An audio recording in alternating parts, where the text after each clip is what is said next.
All right, everybody, welcome to another episode of Breaking the Mold podcast. I am here with an amazing friend, Clarke Ryder, the owner of Ryder Plumbing and Heating. Him and I go way back.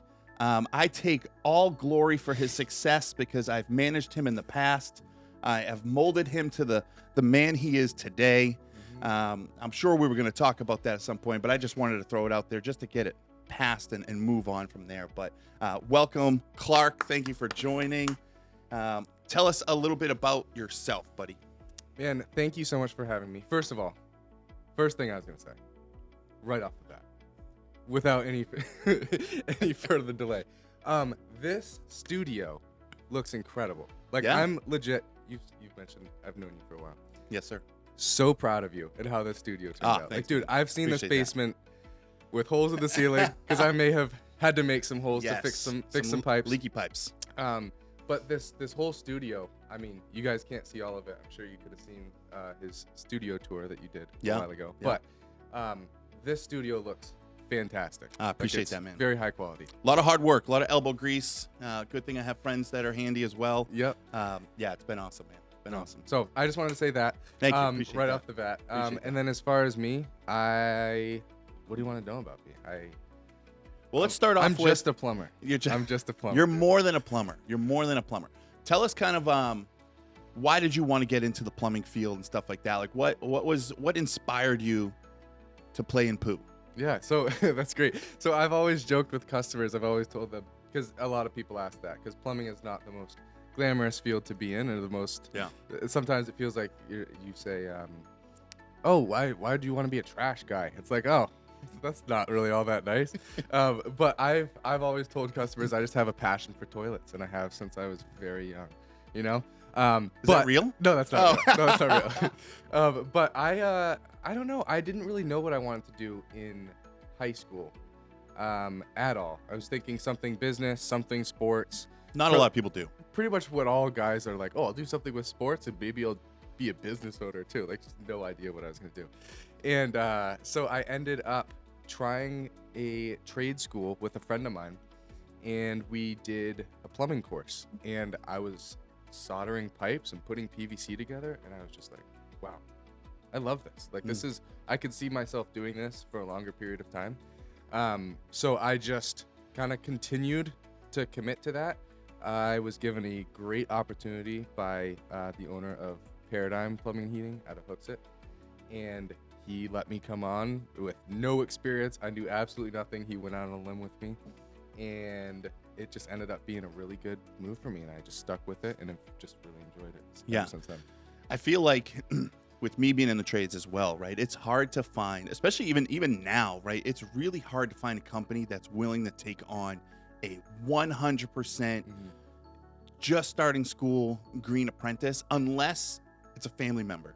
Yeah. Right? You see that all the time. Like, how'd you get in there? Oh, my uncle owns the business, or my uncle's Right. the manager there, or something like that. It's a lot of companies out there right now are, it's really a high risk for any plumbing company to bring on someone that's green, because it takes so much to invest into that person. And so kudos to them for bringing you on, because it takes and you don't know exactly what you're getting nowadays, right? Like, not to throw your generation under the bus, but you know, there's a lot of people that don't really want to work as hard as you do, right? And I think you and I have had conversations about that before, where, like, you know, I see in you, like, you're in the wrong generation, because you are the hard-working, gritty, down-to-earth, just want to make an honest living, want to bless people, want to do the right thing type of person. And I commend you for that, because there's a lot of people out there that just go in the business for the wrong reasons and selfish reasons.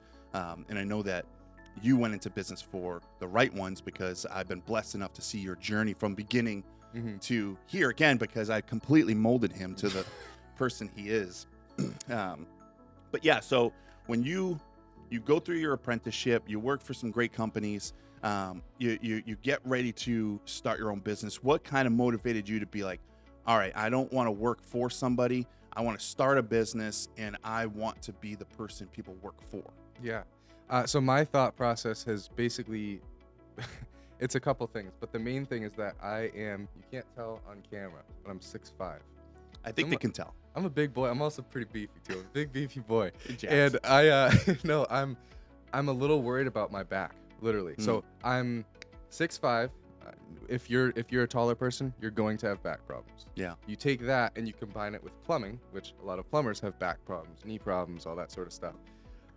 I know that my timeline in the field is not infinite, and I wanted to provide a way for me and friends of mine to be able to get out of the field while still being in the trade. Yeah. So what my thought process was trying to build the business in such a way that I'm able to step out of the field while continuing to run things. My favorite part of plumbing a lot of times is just the customers.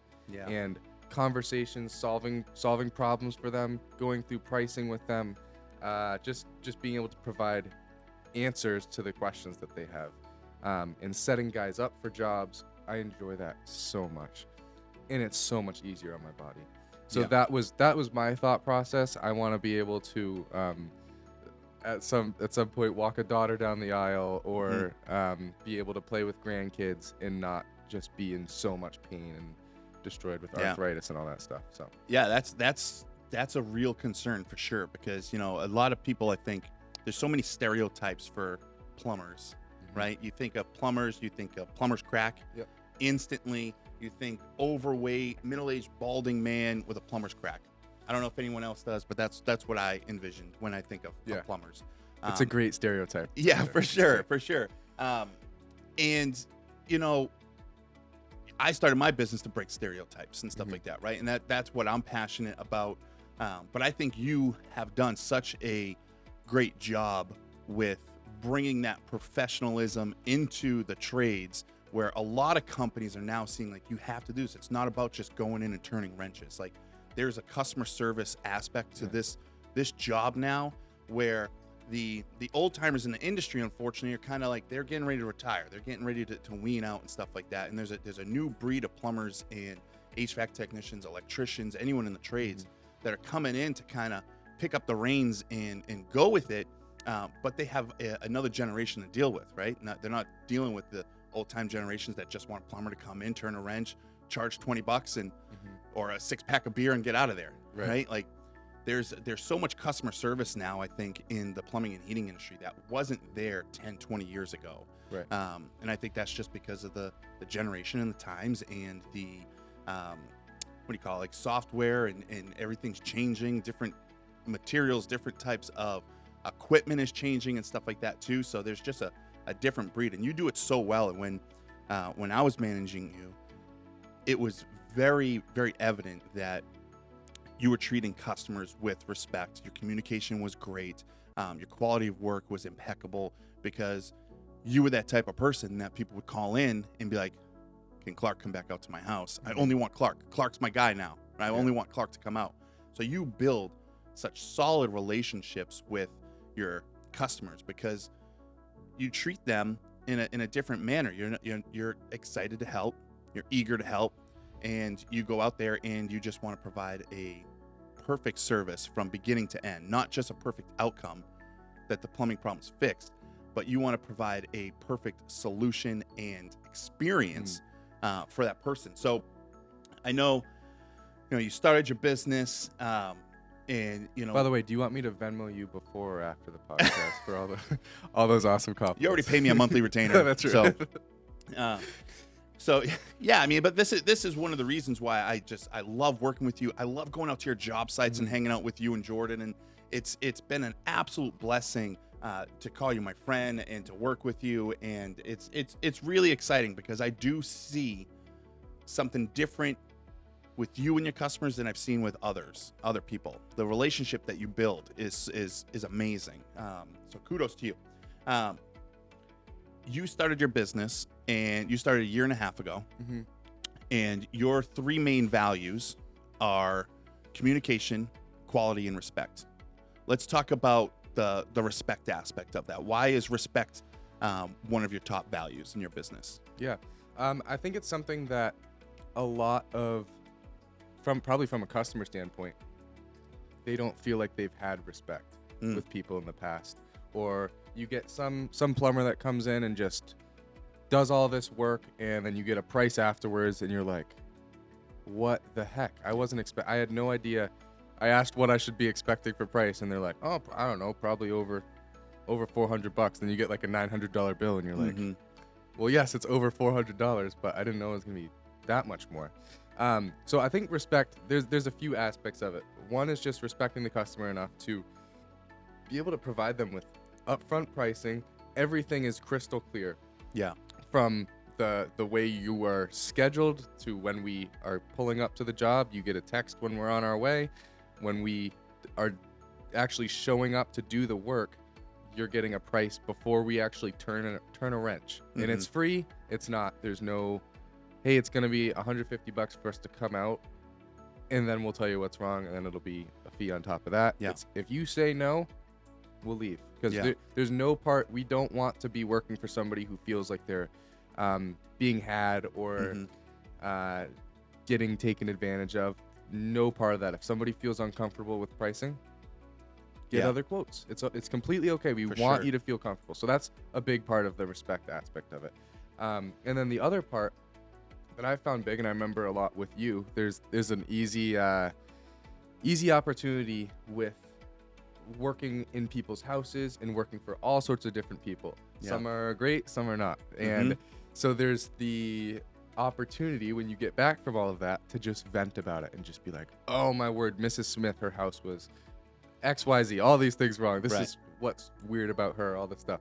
And I remember you saying, hey, stop. Like, enough of that. Like, that's not constructive to what the process that we're trying to build here and the environment that we want here at this company. And so that's another aspect of it that I've tried to pull in and just be like, hey, we're not going to talk bad about customers. We're going to try to try to have a good atmosphere. It's so easy. Yeah. And I say that and I feel like a hypocrite because I'm like, oh, I still do it sometimes. But we really, really want to do a good job of just treating people with respect while we're at their house and while we're not, just treating people with respect. Yeah, absolutely. And I think you bring up a good point with just, you have to have the right mindset, right? And you as a Christian, as a Christian-based business, right? That respect is not only biblical; it's just something that's part of you, right? And I've seen that in your business. How has being a Christian, working out in the field, how has that helped with you trying to stay in that mindset of always treating people with respect? Yeah, I think it comes back to the point of, man, I have just been given such a gift in just being able to live freely and not be worried about every little mistake I made or am going to make, because that's all been covered. Yeah. And I want to live out of an overflow of that feeling. Yeah. And not feel like I constantly owe people, constantly need to get on people's good graces. Like, I just want to give that because I've been given so much more than that. Yeah. So I think that attitude and that mindset makes it a lot easier to just roll over when something bad happens. Just be like, you know what? It's going to be all right. Yep. We're going to be fine. Like, there's no need to freak out about things or badmouth people. Like, it's going to be okay. Yeah. It's going to be okay. Yeah. And you never know what that person's going through either, right? You go to a customer's house, they don't call you because they're like, hey man, I just miss you. Can you come? Except for you. Come. Yeah, I always do that all the time. I break stuff in my house just to have you come, and then you never show up. Just kidding. There's an aspect of just wanting to do the right thing, but again, what I was saying, going back to what I was just saying, was that you don't know what this person's mindset is. You don't know what they're going through in life and stuff like that, and you don't want to come in and just be an additional burden to them, right? They're already having a problem. They're having a plumbing problem, heating problem, whatever it is. There's a problem, and that's why you're out there, right? And I think, my pastor would always say, people aren't an interruption to our day. They are our day, right? And if you go in with that mindset that this customer is my day, this is a paying customer, this person called me out of anybody they could have called. There's 5,276 plumbing companies out in New Hampshire. I really don't know if that's a real number, but I just made that up. It could be. High, could be. Yeah. They called you, and they called you for a reason. So having that mindset that this customer is not an interruption to my day, they are my day. I'm going to do everything I can to service this customer with 100% respect, how I would want to be treated. I'm going to fix their problem, and I'm going to do it with a smile on my face. I'm not going to come in there with a grumpy Gus like, oh, well, I'm here now. What do you need? You know what I mean? Where there are, unfortunately, companies out there that are like that, right? And people have been burned by those kinds of companies. Yeah. Someone that comes in, they overcharge, they don't end up fixing the whole situation. There's a callback. You can't get in touch with them anymore. And now you're coming in after that terrible situation where that customer is just like so upset at the situation. Yeah, it goes back to stereotypes. Like there's the stereotype of the big guy with the pants riding a little too low, Wearing suspenders. all that stuff. Just I hate that, and that's what people have in mind for a plumber. So Yeah. I remember you making a comment of people saying to some of the posts you've made, they're like, "Is that really the plumber?" Yeah, thinking your stock actually the images. plumber? Yeah, they think your Yeah. stock image. Like yeah. that's exactly what we want. We want to show up with nice polo shirts, nice clean vehicles that aren't dripping oil in the driveway. Yep. Like they're nicely wrapped. Everything looks sharp. That's the stereotype we're trying to now turn into instead of just the chuck. Yeah, you're trying to elevate this trade because we need this trade. This trade is so undervalued. But nobody, not a business, not a household, can function without proper plumbing. It just can't. I mean, you could definitely, have running water coming from a lake with a hand pump and stuff like that, and go outside to an outhouse if you want to. But nobody in the world can function without, proper plumbing. It's a essential need for your hygiene and stuff like that. And I'm not saying like third world countries and stuff. They obviously don't have plumbing. But I'm I was saying gonna say that's the biggest difference between our country turning into a third world country. It's literally like plumbing and electricity. Yeah. And we need the people in the trades. We need to elevate this trade. And there's some great companies out there now that are doing that. And you're one of them for sure. But I just love the community of the trades and how people respect each other. People, honor each other. There's enough customers out there for every plumbing company to be successful.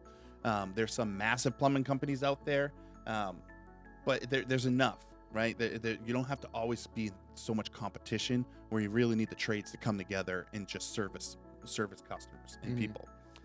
The other one is quality. How is quality another one of your top priorities and values? Yeah, I think it's because it comes back to that is going to be if we're putting in products that are not quality, is in terms of material. Yeah. If we're putting in products that aren't quality, who has to deal with that? I do. Yeah, it's true. Why would I ever put in something? The difference in pricing between a high quality toilet, like a good quality toilet, versus a bad quality toilet, is within $100 typically. It's not anything crazy. Yeah. So why would we skimp on that price and have to deal with it in a few months when they have a problem? Right. And it's still, we warranty all our work, so now we have to deal with that. So I would rather just put in high quality products, and it is what it is. There's times where customers will supply products, and I will always say, I would not recommend this product. It's, you picked it, I'll put it in, but I'm not going to warranty it. Yeah. It's just, kind of. And that's the honesty part, and that's kind of like the communication part, which we'll talk about now. Is, you're not going to lie to a customer.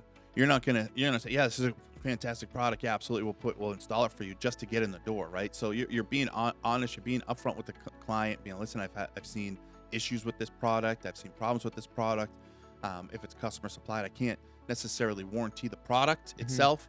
And you're given that upfront communication and authenticity to just having a good conversation. So communication is another huge one, and I think I know why you put this in here and why this is a huge value to you, because a lot of plumbing companies struggle in this area. I think not only with their clients but also with like their teams and their staff and stuff like that. So tell me a little bit about communication, why that is so important. Yeah, I think communication is one of the things that I wanted to just really nail, because it's probably the most common complaint that I hear from customers. Yeah. I got a quote from so-and-so, or I couldn't even get a quote from so-and-so. They came out, they said I'd have the quote that week, and it's been 3 months and I've never heard a word from them. Tried to call them, can't hear back, all this stuff. So I understand the difficulty. At first, when I was working for these other companies and I'd hear some of that stuff, I'd be like, wow, doesn't seem that difficult. I can do that. Like, I Yeah. can communicate back. Sure. And then now that things are picking up and they're getting a lot busier, I'm like, oh, okay, I understand why that happens with companies. But that just means you need to get things in place to take care of that for you. So I don't pick up my work phone anymore at all, because I was at the point where it was just like, hey, I'm picking up calls and I'm on a job and I'm saying, hey, I'll get back to you in an hour when I'm on the road. And then I'm driving to the next job and trying to take care of like getting that on the schedule. And it's just too much. And I was starting to have things slip through the cracks. And I realized, okay, we need to do something else, get something else in place. So I have a software that takes care of all of those calls that come in, puts them on the schedule, or if there's a question that the customer has for me specifically, they will reach out to me and I'll interact with them. Awesome. Just to kind of help streamline that process a little bit so that things aren't slipping through the cracks, because that is the most frustrating thing. I've had it happen a couple times where I'm on a job and they're like, I get a call from a customer and they say, hey, are you going to be here soon? Because we got a 12 to 2 range that you're supposed to be here. And it's 1:50, and I am thinking in my head, I didn't even schedule you. It slipped through the cracks, and that is just the worst feeling ever. It is. And then you have to bend over backwards to make sure that customer understands how apologetic you are, and that's not how we typically do things, and it did slip through the cracks, and we're going to take care of you. Yeah. Really tough when that happens. So yeah, it is tough. That definitely is tough. So ultimately, your software, House Call Pro, is doing your customer service CSR position, right? The phone call comes in, they answer the call, they use your name, they have like a script that you helped create and stuff like that, and then they'll book it. They see your schedule and they're able to book that call directly for you. Correct. That's great. Having that awareness of, especially being at the time you were owner operator in a truck, doing the work, taking the calls, doing the billing, you're wearing every single hat that a business owner wears, while also working 8-10 hours a day out in the field. So that's good awareness for you to be like, all right, I need to do something, because communication is a big part of my game plan, part of my values and stuff like that. So bringing House Call Pro in to answer those calls for you in a professional manner, get them people on the schedule, and fill your day is great. And if that's working for you, that's phenomenal. And that's good awareness for you on at the business level of things, to make sure you're living out your values. Right. So great job with that. So you have been in business for a year and a half now. How long do you think it took, starting your business, getting the truck up and ready, starting to get calls in? How long in that year and a half did it take from when you started till you were just like going, like you were full throttle, just going at it? Did it take like a month? Was it like instantly that you were just fully booked and going, or did it take a little time? I feel like there are different ways to be full throttle, kind of. So before I gave my notice at the previous company I was working at, I was working about 80 hours a week. I was doing 40 for myself and 40 for this company. And I was just realizing that I was doing them a disservice by being so burnt out by the time I came into work. Yeah. I was just absolutely exhausted.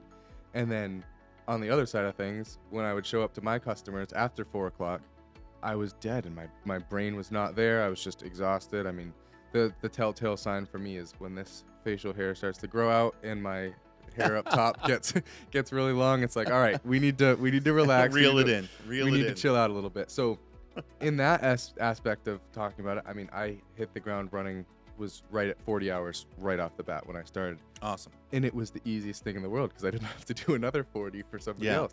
So it was, that aspect of it was really easy. But then some of the different stresses started to come in, and having to figure out all these problems on my own versus just telling the ladies in the office, hey, this happened.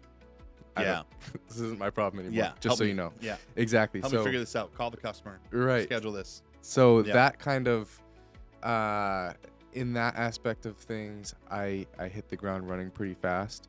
And then I want to say it was within a couple months, we decided to start advertising. Yeah. To try to build this company quicker instead of just being word of mouth. And that's been really big. Yeah, so let's talk about that for a minute, because that's going to plug me really nicely. Yeah. You did have that mindset of, you started your business, and it was within like 2 months you and I had a conversation, and we started implementing some marketing strategies for you and stuff like that, because you started your business right when I started mine, right? I'm a year and a half, you're a year and a half old.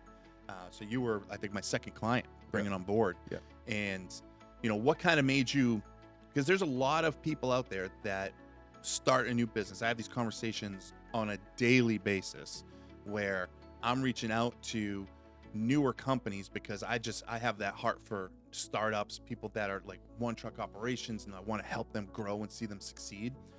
Where I reach out and they're just like, man, I'm either can't afford it, too nervous to start, I'm too busy, whatever the case may be. You started your business 40 hours a week, rocking and rolling with calls and stuff like that. You could have easily been like, I'm too busy to even do marketing.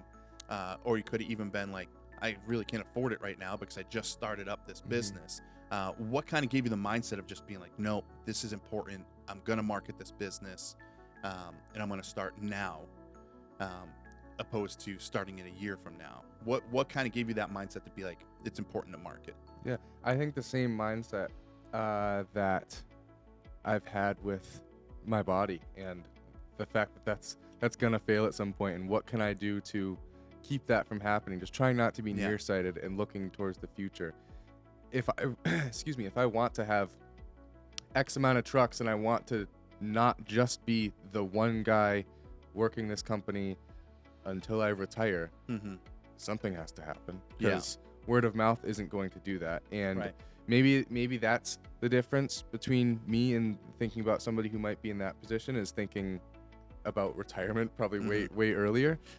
That's something that my dad's a financial advisor, which has been such a huge help to me. Just awesome. Understanding the importance in actually planning and thinking ahead about those things. So I think that's probably the biggest thing for me. I was just thinking way downstream, what gets me to that point where I'm out of the field. And for me, it was advertising and marketing and showing people who I am to start to build this company. Because if I wanted to, I don't need advertising. Right. I could work for myself, not have a wrapped truck, not have any bells or whistles, and I'd be fine. I'd have more profit, but that gets me more money, and I still just have nowhere to go with it. I'm still trapped. Yeah. So that was my thought process, is, hey, I would rather spend money to be able to further myself and get out of this. Yeah, that's really good. And I remember too, there's been a lot of companies, a lot of plumbing and heating companies that I've spoken to that, I tell them who I am and stuff like that, and I just say like, I have a few other clients. I do Ryder Plumbing and Heating. Oh, you do them?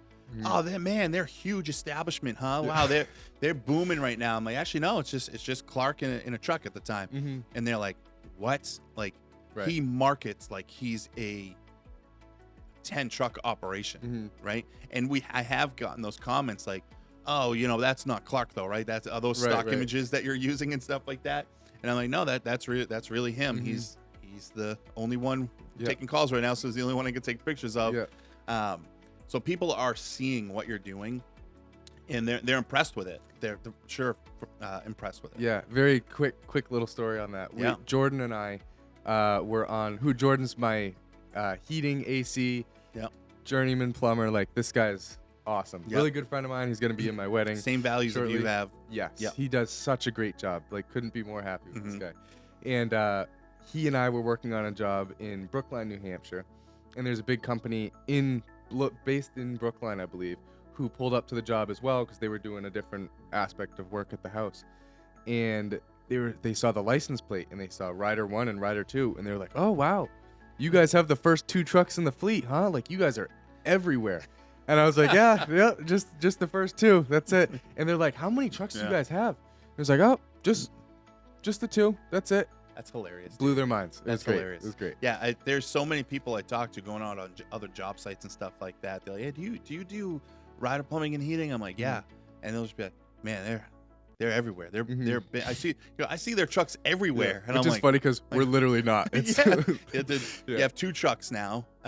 You got the new truck up and running maybe a month ago, 2 months ago, right? Yeah.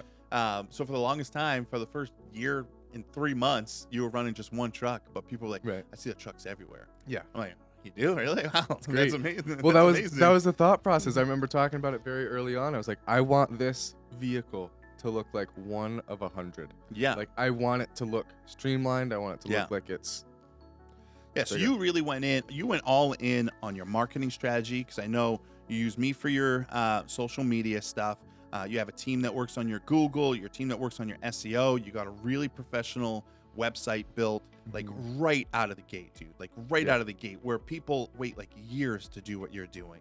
And you've seen tremendous success from marketing yourself out of the gate.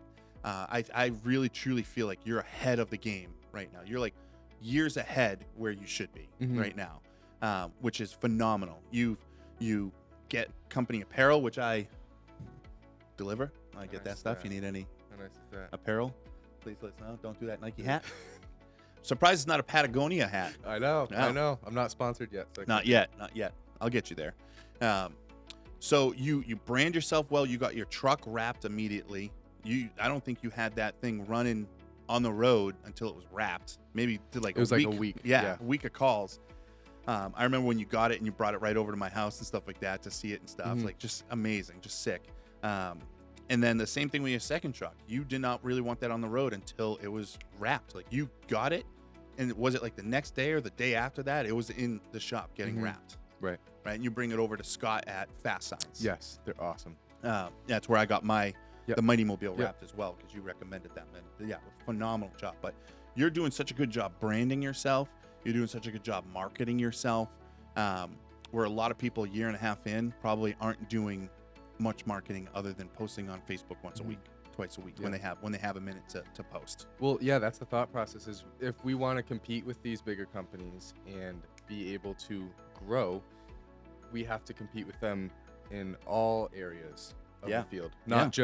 Not just being able to have more customers. Like, how do you get that? So we, even with, you mentioned the website side of things with SEO and all that, we have a monthly meeting and are looking at, hey, we're comparing with other companies that I would like to be getting above, and taking a look at how many pages do they have? How many pages did they create this month, this year?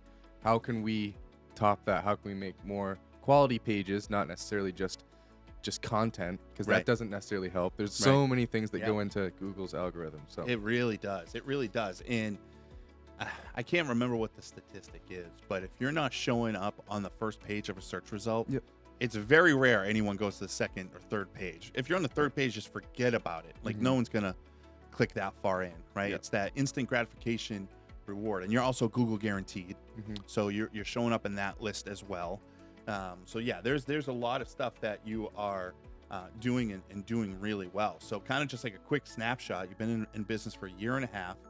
You have 2 trucks running right now. You have another full-time employee, Jordan, and you have 131 reviews, 5-star reviews, 131 5-star reviews. it looks fake. It literally looks fake because there's 131 of them, not one under 5, which is crazy. I think that just goes to show what type of service you're providing, what kind of relationships you're making over this time. Like, I'm confident that anyone that's left one of those 5, that's 131 clients, that you're their guy, right? You're their guy, right? Everyone wants a guy, right? Everyone, I need a plumbing. I know a guy. I know a guy. Ryder, Clarke Ryder, call him. How do you go about getting reviews? Because a year and a half in, having 131 reviews is just phenomenal. And it was less, and you were one of the ones that jumped on me and Logan's podcast and said, hey, try to find some of these hidden reviews. And what do we get, like 20-something reviews freed out of Google jail for you? Yeah, I knew they were there, and I was just like, I don't know how to get these back. Yeah, They're we were just talking about it before starting this podcast, that one of them was mine. One of them was mine that I left for you, and it wasn't showing there, and it just popped up when we got those freed up. So what's your kind of process with getting a homeowner to leave you a review? Yeah. So again, I think it comes back to software and trying to do things a little bit differently than the stereotypical plumber would do them. People want it on their phone. They don't want you to tell them. So if you go on Google and you click the reviews tab, and then you can click add, you click the 5 stars, and then you can type some, send them a link. Yeah. Like send them a link, make it, and also trying to put that up front earlier on in our interactions. Yeah. Just being like, oh, how'd you find us? Oh, Google. Yeah. Oh, you looked at the reviews. Everybody says, oh, I looked at the reviews. They were so good. I will try to reinforce how important those are during the call. Huge, man. Just be like, hey, those mean so much. I'm so glad you were able to find that. I hope you got like a 5-star experience today. That type of thing. Trying to put that out there a little bit. And then afterwards, every single job, unless there's some reason we're at the end, something seems a little bit off and we want to make sure that we're not making the customer uncomfortable or anything like that. When we click complete on the job and finish the job, it sends a review right to them. Says, hey, we would love to hear about your service today. Do you send like a personal message with it or anything like that? Or do you just send the link? Does it go through your House Call Pro software? It goes through the software, and I don't have capability to send an extra message with it. But it'll send it as an email and a text. So the second I'm leaving the driveway, you're getting a text and an email, just in case you miss one. Right. And also just giving them the heads up when we do the final bill through. Hey, you're going to get an email with your receipt. You get an email that'll show, hey, thank you for your payment, and it'll show the invoice, show that it's paid off. And you'll also get a text that says, hey, if you like the service, please leave a review. There's no pressure at all. Yeah. But I just wanted to let you know you're going to get that. I'm going to fill all your inboxes up. Yeah. It means so much if you can do that for us. Yeah, that's important too. There's so many people out there that that find it uncomfortable to have that conversation with a homeowner, but it's just like, once you understand the value of that review, it becomes so much easier, I think, for you to just ask, right? And the more and more you ask, the more and more comfortable and confident you get. You are able to start reading those customer interactions to be like, oh, this is someone that I feel definitely a review. I need to make sure that I do that. Yeah. I even have like there's been clients of mine that I print off little business cards for. On the back has just a QR code. Scan this. Leave us a review and stuff like that. And they also do the emails and stuff like that. But if you don't ask, you're not going to get them. Right. But it's good that you're teeing up. Here's what to expect. This is the communication part of your business, right? This is what to expect. We would love. Glad that you heard from us from Google. I'm glad that you read our reviews. We would love to have a review from you. You're going to get an email and a text message from us. Like, you're setting them up to expect what they're going to get, and then they can act on it instead of just you leave and all of a sudden it's like ding ding ding ding ding. Like, what is all this stuff coming to me? Yeah, overwhelming. Well, it's like if I've played a lot of basketball in my life, so if we you're look at it, you have to. So I look at it like, hey, I'm your teammate in this. Hey, I'm going to dribble down the court.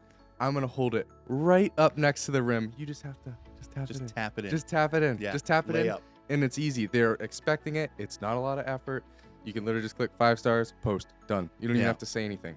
But it's been very encouraging to see all that. And there's been times where I kind of will beat up on myself and be like, oh, things aren't going well. Like, this is too difficult. Like, I don't know why I started this company, all this stuff. And then my dad has told me, he's like, hey, anytime you feel bad about yourself, look at your reviews. Like, people like you a little bit, you know? Yeah. And so my awesome.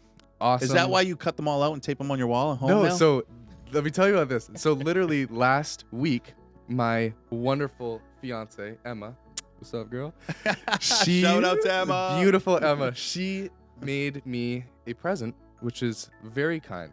She made a cork board with a nice covering over it, so it's all cloth, and she printed out hundreds of reviews. Wow. And put them all over there. And she's like, this is something, and she put it on the wall. Right, I put it on the wall. She didn't hang it, but she made it all and said, anytime you're feeling like overwhelmed or anything, you can look at this wall and you can just see all these things people think about you. That's awesome. And I was like, wow. Yeah.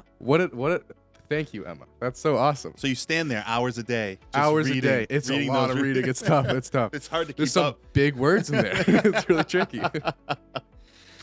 What are some hard lessons you learned? I think we covered a couple of them and stuff like that with just being down on yourself a little bit.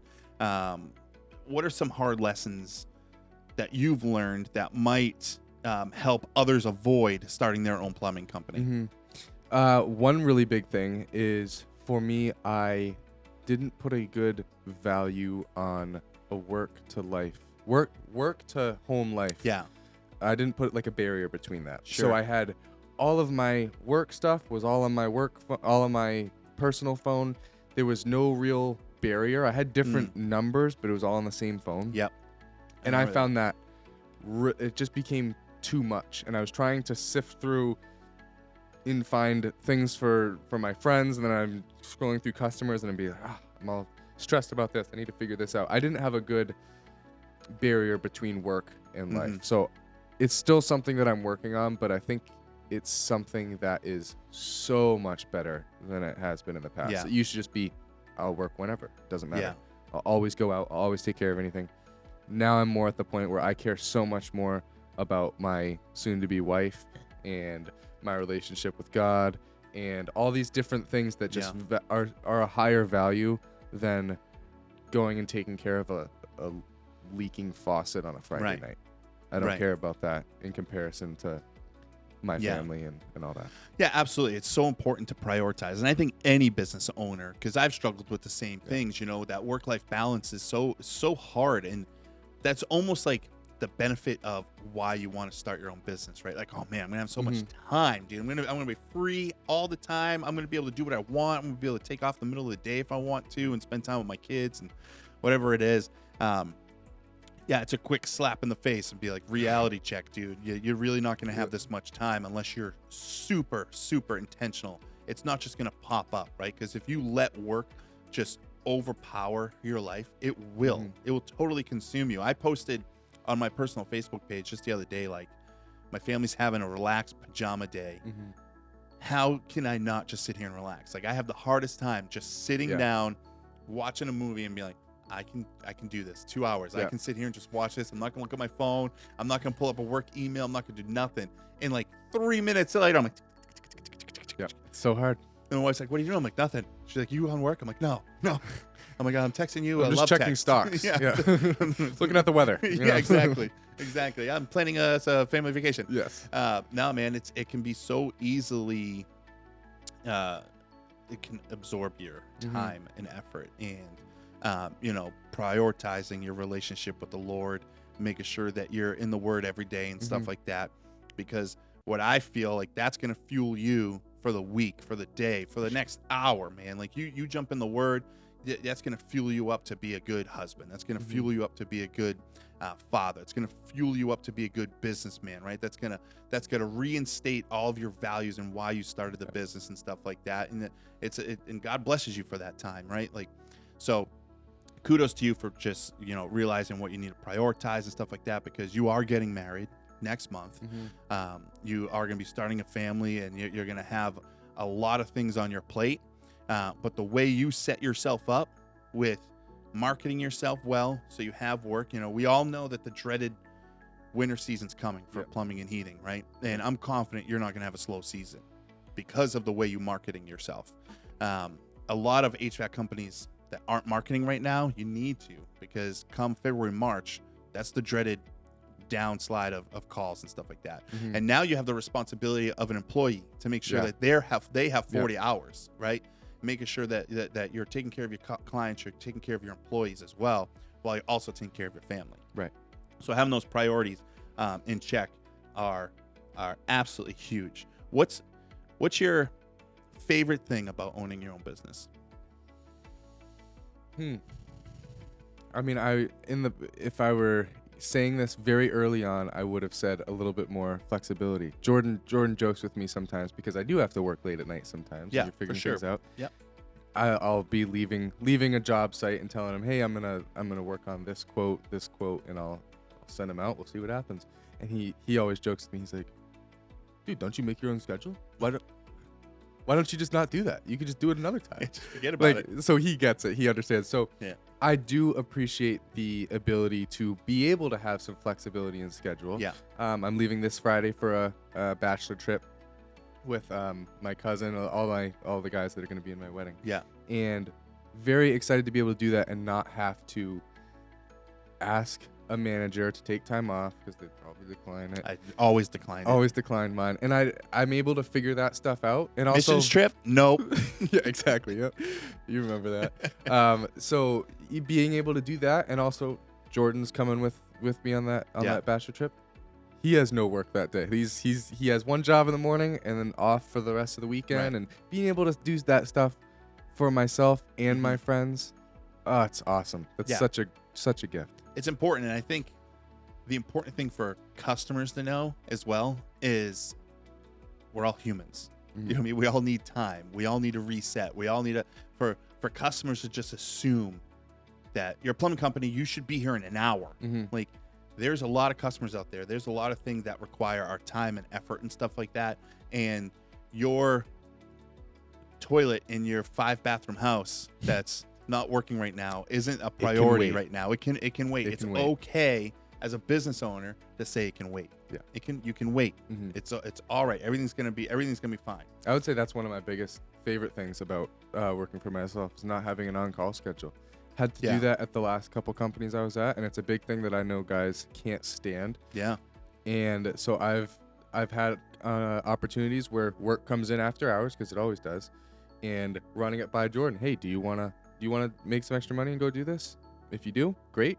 Yeah. You're getting paid for 2 hours regardless of how it goes at time and a half. Right. And then if you don't want to do it, I don't care. Right. Don't do it. Yeah. Enjoy your time with your family. Yeah, like for sure. There's no pressure to do that. There's very rarely plumbing emergencies. Yeah. That you can shut off water to your house. Right. You can figure that out. Yeah. If it's heating, that's a little different sometimes. But it's always something that we're able to figure out, get out there in the morning. Yeah, and that's the flexibility you have with when new customer emergencies come in, right? Because I'm sure, you were just out to a house and, God forbid something happened, like you're going to turn around, you're going to get right back out there if you need to. But it's being able to prioritize those new customers that are just calling around, their other plumber isn't answering their phone, and they expect you to be the next line of defense and coming out at 1 o'clock in the morning and stuff like that. It's nice to be able to have that flexibility. Maybe walk them through shutting their water off, calming them down, giving them value over the phone and stuff like that, and going out in the morning. So yeah, it totally is. I don't run into that a lot. I don't have a lot of marketing on call stuff happening, unless like a website goes down or something like that. But yeah, no, man, that's great. If you were to give, kind of closing it up here, if you were to give some advice to anyone that is getting ready to start their own business, or even, more specifically, their own plumbing and heating business, what advice would you give that person?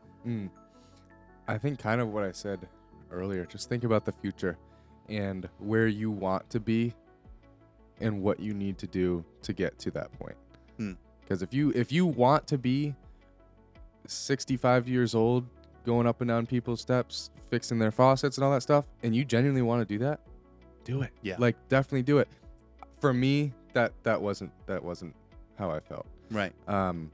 That'd be the biggest thing, is just really think ahead and try to make decisions that are going to benefit you down the road, not necessarily just like right now. Right. So that's for me was like huge with thinking about, oh, I can profit more now, but I'm not advertising and I'm not spending monies in these areas that will profit me in the future.